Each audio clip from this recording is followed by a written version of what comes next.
And speaking of immaculate, we have Hmm. other things that Myron is famous for. He was a wordsmith, like you said. He named Jack Lambert Jack Splat.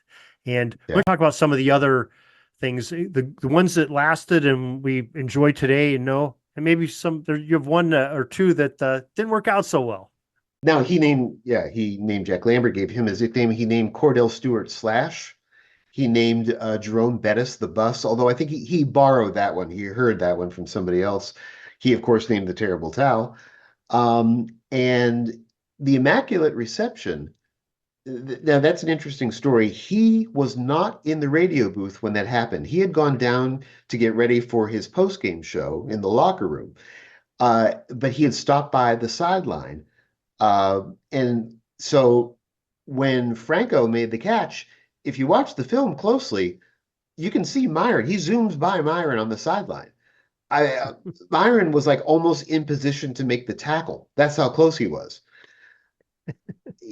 That night he was getting ready for a commentary on the 11 o'clock news in Pittsburgh, and a fan called him up and said, you should call this the Immaculate Reception. And Myron wasn't sure about it at first because he thought this could be sacrilegious, And this is December 23rd, 2 days before Christmas.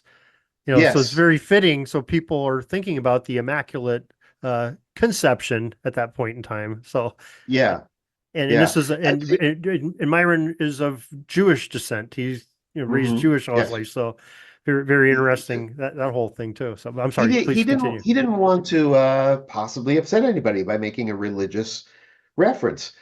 But one of the things this is in the book, a lot of people when they saw this play immediately thought of it in terms of, wow, this is like from God. It's so different than any other play in NFL history and so unlikely. I can't think of any other play in NFL history where the ball bounced backwards 25 feet and was caught.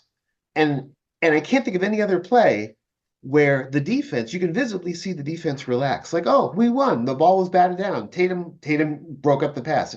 And all these things happen simultaneously, and then Franco catches it, makes this shoestring catch, which some people, pour over the film like the Zapruder film.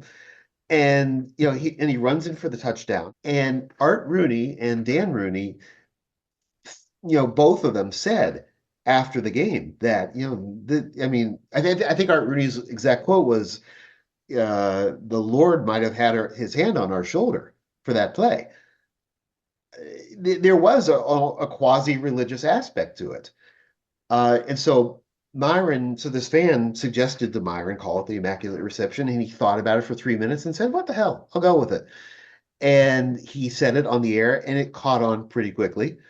But he knew, that this was the right name, that a generic name that incorporated the word miracle, wasn't enough for this play.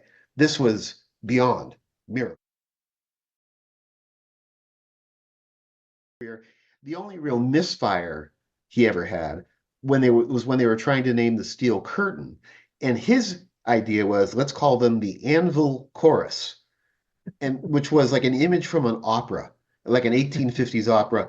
And he convinced the band at Three Rivers to play a theme from this opera whenever the Steelers sacked Jim Plunkett, who was then the Patriots quarterback.